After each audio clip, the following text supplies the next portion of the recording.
Good morning everyone. स्वागत है आप सभी का फिर से एक बार भारत एग्जाम सॉल्यूशन पर।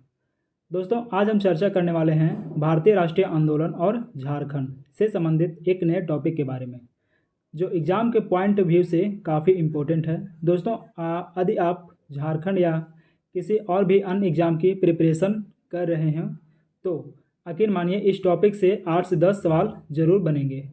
तो चलिए आज का सेशन स्टार्ट करते हैं और आप बने रहिए इस वीडियो के अंत तक। सबसे पहले हम बात कर रहे हैं 1857 का क्रांति या विद्रोह और झारखंड। आखिर राष्ट्रीय आंदोलन 1857 का विद्रोह करने का मुख्य कारण क्या था? तो चलिए हम बात करते हैं इसके बारे में। दोस्तों, सबसे पहले हम बात कर रहे हैं 1857 का क्रांति।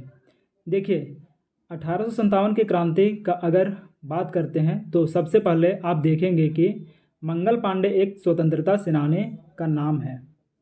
कौन? तो मंगल पांडे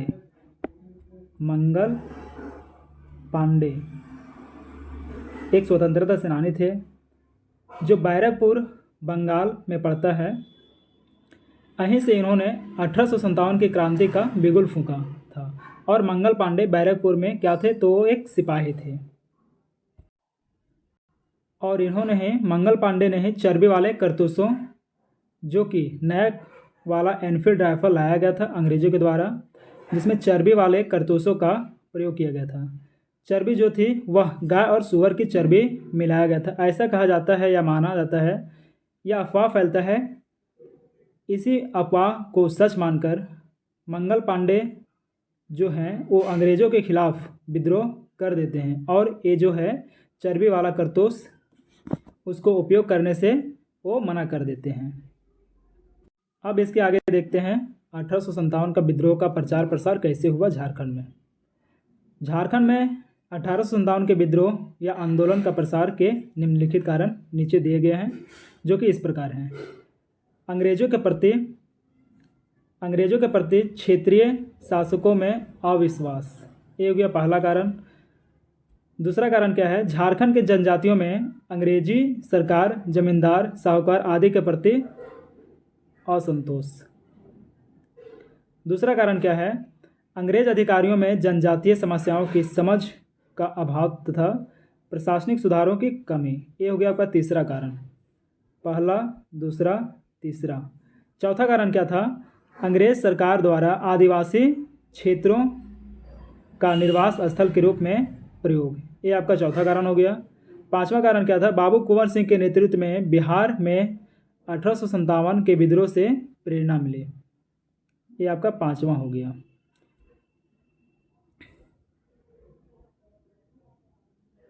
दोस्तों, झारखंड में 1857 के विद्रोह की शुरुआत 12 जून 1857 में की गई थी। कहाँ से? तो रोहिणी गांव से, देवघर में जो पड़ता है। यह गांव अजय नदी के किनारे अवस्थित है। 12 जून 1857 को रोहिणी गांव में मेजर मैकडोनाल्ड के नेतृत्व में पदस्थापित 32वीं रेजिमेंट के सैनिकों द्वारा लेफ्टिनेंट नॉर्मन लेस्ली की हत्या के बाद यह विद्रोह प्रारंभ हुआ। सैनिकों के इस हमले में मेजर मैकडोनाल्ड तथा सर्जेंट डॉक्टर ग्रांट घायल हो गए। इमाम खान नामक व्यक्ति पहचाने गए। हमलावरों पर मुकदमा चलाकर उन्हें फांसी दी गई तथा रेजिमेंट का मुख्यालय रोहिणी से भागलपुर स्थानांतरित कर दिया गया। इसके बाद यह विद्रोह का प्रसार हजारीबाग व रामगढ़ 30 जुलाई, रांची 2 अगस्त, सिंहभूम 3 सितंबर तथा पलामू 26 सितंबर में भी हो गया। अब देखते हैं डिस्ट्रिक्ट वाइज डिस्ट्रिक्ट कब कब और कैसे कैसे विद्रोह का प्रसार होता गया। सबसे पहले हजारीबाग में विद्रोह का प्रसार, आइए इसके बारे में जानते हैं। 25 जुलाई 1857 को दानापुर रेजिमेंट के सैनिकों ने भी विद्रोह कर दिया। इसकी सूचना पाकर हजारीबाग स्थित रामगढ़ बटालियन के सैनिक उत्साहित हो गए तथा 30 जुलाई 1857 को इन्होंने भी विद्रोह कर दिया। इस विद्रोह के समय रामगढ़ बटालियन का मुख्यालय रांची में अवस्थित था।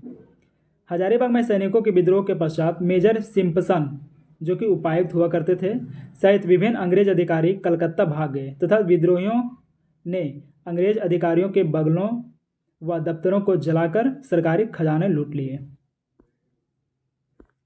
रामगढ़ के राजा शंभू नारायण सिंह द्वारा तार के माध्यम से इस विद्रोह की सूचना गवर्नर जनरल लॉर्ड कैनिंग को भेजी गई।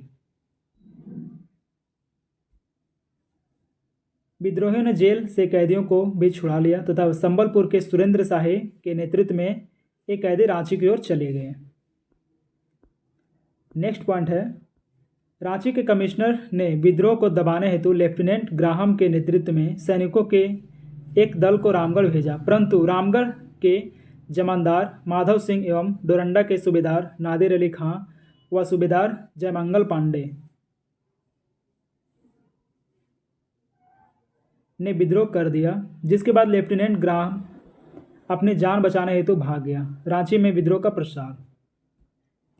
2 अगस्त 1857 को हजारीबाग के विद्रोहियों सैनिक रांची आ गए तथा जमादार माधव सिंह, सूबेदार नादिर अली व जयमंगल पांडे के नेतृत्व में यहाँ के सैनिकों ने भी विद्रोह कर दिया। इन सैनिकों ने रांची में अधिकारी की कोठियाँ जला दी, गौसनर चर्च को तोप से के गोले से उड़ा दिया तथा जेल से कैदियों को छुड़ा लिया।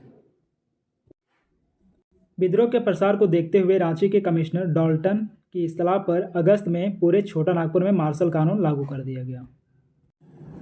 नेक्स्ट पॉइंट देखते हैं, विद्रोहियों ने बड़कागढ़ के नागवंशी ठाकुर विश्वनाथ सहदेव विद्रोहियों के नेता के नेतृत्व में डोरंडा स्थित अंग्रेज अधिकारियों के सभी बंगले व कचहरी को जला दिया तथा खजाना लूट लिया। साथ ही इन्होंने जेल से भी सभी कैदियों को छुड़ा लिया। इसमें पांडे गणपत राय विद्रोहियों के सेनापति थे। टिकैत उमराव सिंह, शेख भिखारी, रामरूप सिंह, जगन्नाथ शाही तथा दुखू ने विद्रोहियों का भरपूर साथ दिया था। विश्वनाथ सहदेव झारखंड में 1857 के विद्रोह के प्रेरक थे। मुक्तवाहिनी सेना की स्थापना और इस सेना ने 1857 के विद्रोह में अविस्मरणीय योगदान दिया। विश्वनाथ सहदेव के अतिरिक्त गणपत राय सेनापति व शेख भिखारी इस नेता के प्रमुख सैनिक थे। मुक्तवाहिनी सेना को 1857 के विद्रोह में बाबू कुंवर सिंह का मार्गदर्शन प्राप्त था,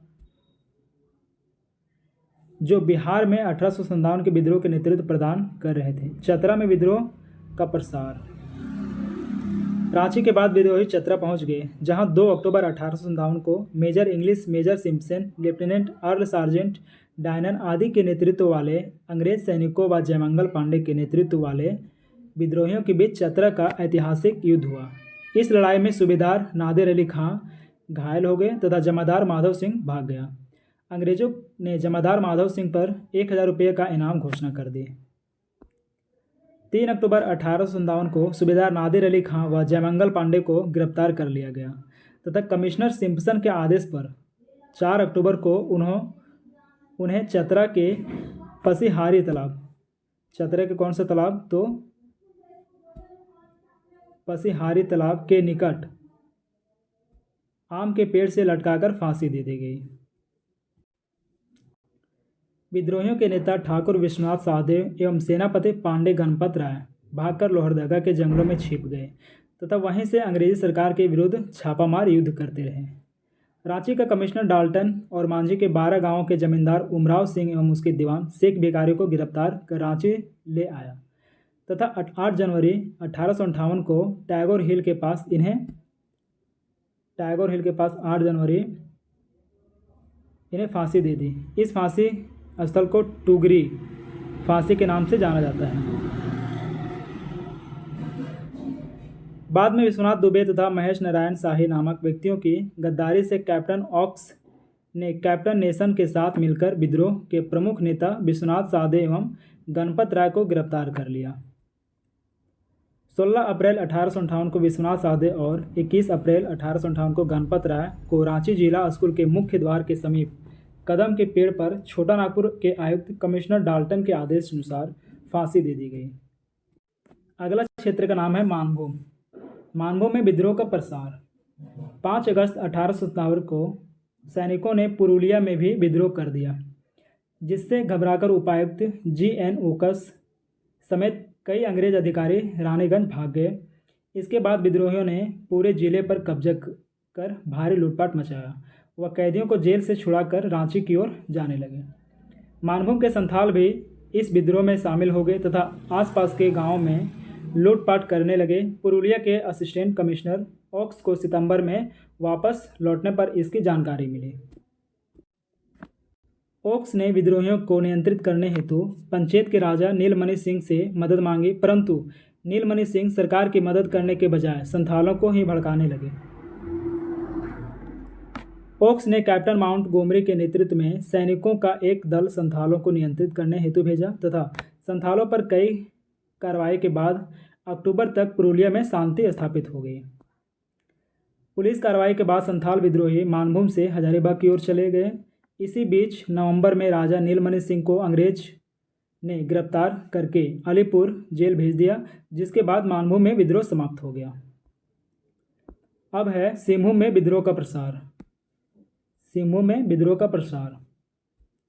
सिंहभूम में यह विद्रोह भगवान सिंह एवं रामनाथ सिंह सिंहभूम में भगवान सिंह एवं रामनाथ सिंह ने प्रारंभ किया, परंतु संपूर्ण सिंहभूम क्षेत्र में क्रांतिकारियों का नेतृत्व राजा अर्जुन सिंह ने ही किया। बात करें 3 सितंबर 1857 को चाईबासा के सैनिकों ने भगवान सिंह एवं रामनाथ सिंह के नेतृत्व में विद्रोह करके सरकारी खजाने को लूट लिया तथा कैदियों को जेल से छुड़ा लिया। सिंहभूम का असिस्टेंट कमिश्नर मेजर सिसमोर विद्रोह के प्रारंभ होने से पूर्व ही अंग्रेज समर्थक सरायकेला नरेश चक्रधर सिंह को चाईबासा का दायित्व सौंपकर कलकत्ता भाग गया। लूटपाट करने के बाद विद्रोही रांची की ओर रवाना हो गए, परंतु संजय नदी के पास सरायकेला नरेश चक्रधर सिंह एवं खरसावां नरेश हरि सिंह ने विद्रोह को रोक दिया। इस विद्रोह में अंग्रेज विरोधी पोरहाट नरेश अर्जुन सिंह ने विद्रोहियों की सहायता करने का निर्णय लिया तथा अपने दीवान जग्गू सिंह की सहायता से विद्रोहियों को 7 सितंबर 1857 को संजय नदी पार करवाया। अर्जुन सिंह के प्रति विद्रोहियों के मन में शंका थी, जिसके बाद अर्जुन सिंह द्वारा पौरी देवी को साक्षी मानकर विश्वासघात नहीं करने की कसम खाने पर विद्रोहियों ने अर्जुन सिंह को नेतृत्व सौंपना स्वीकार किया। 13 सितंबर 1857 को आरसी बर्च सिंहभूम के नए जिलाधीश के रूप में कार्यभार संभाला तथा 16 सितंबर 1857 को कैप्टन ओक्स की सेना ने चाईबासा शहर पर अधिकार कर लिया। आरसी बर्च अर्जुन सिंह को चाईबासा आकर आत्मसमर्पण करने का संदेश भेजा, जिसे अस्वीकृति करते हुए अर्जुन सिंह ने स्वयं को सिंहभूम का राजा घोषित कर दिया। बर्च द्वारा अर्जुन सिंह को बागी करार देते हुए उसके राज्य पर कब्जा करने तथा उसकी गिरफ्तारी पर 1000 रुपये इनाम की घोषणा की गई। नेक्स्ट पॉइंट है, अर्जुन सिंह रांची के कमिश्नर डाल्टन के समक्ष आत्मसमर्पण करना स्वीकार करते हुए अपने समर्थकों के साथ रांची आ गया, परंतु 17 अक्टूबर 1857 को अर्जुन सिंह के साथ रांची पहुंचे विद्रोहियों को कमिश्नर डाल्टन के आदेशानुसार गिरफ्तार करके जेल भेज दिया गया। इन गिरफ्तार सैनिकों पर कोर्ट मार्शल चलाकर उनकी सजा तय की गई तथा 20 अक्टूबर 1857 को शहीद चौक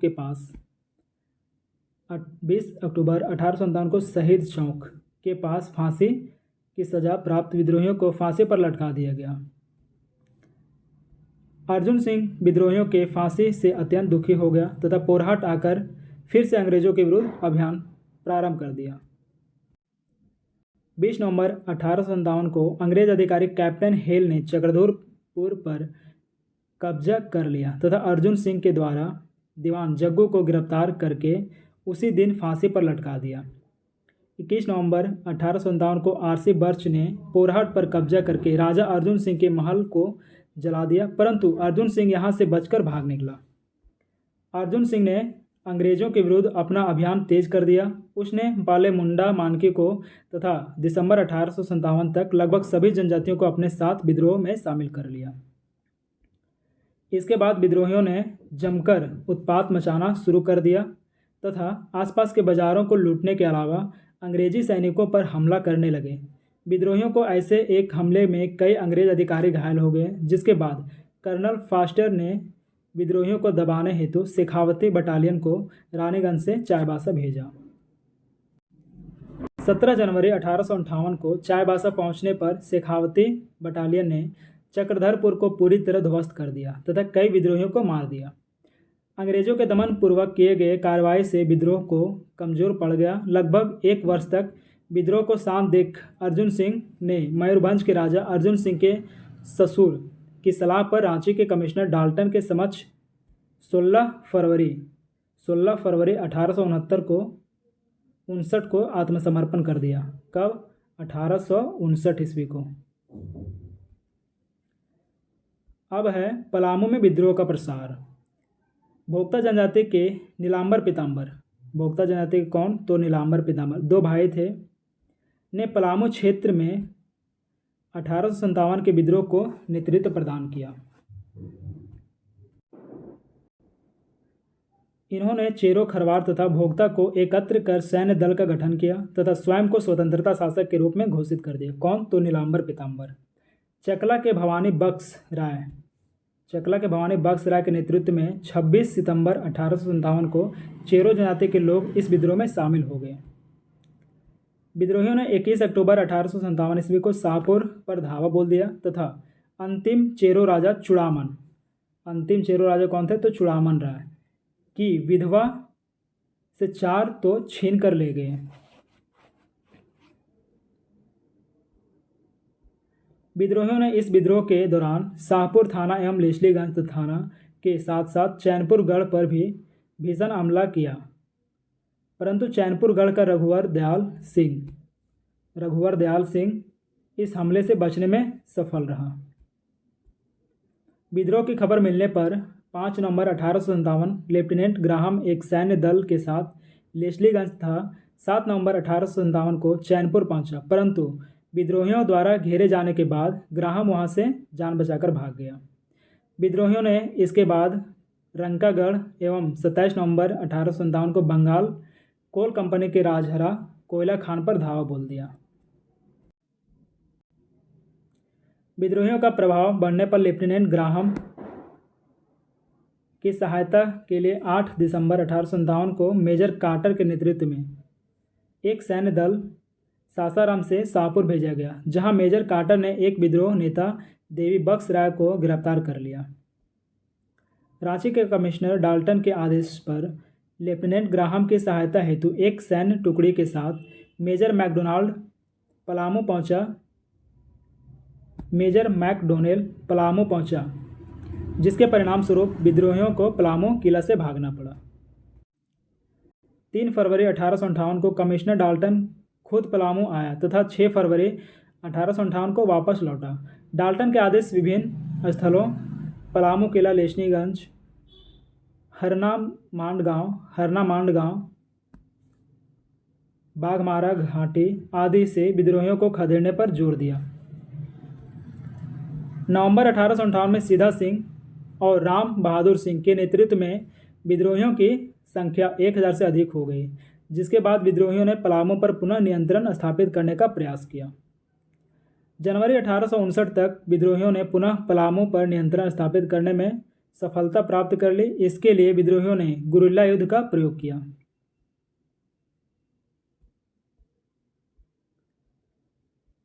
लेफ्टिनेंट की सहायता के लिए जनवरी 1859 में कैप्टन नेसन को भेजा गया, जिसके बाद विद्रोहियों के खिलाफ कठोरता से कार्रवाई प्रारंभ की गई तथा इसमें चेरो जागीरदारों का भी सहयोग लिया गया।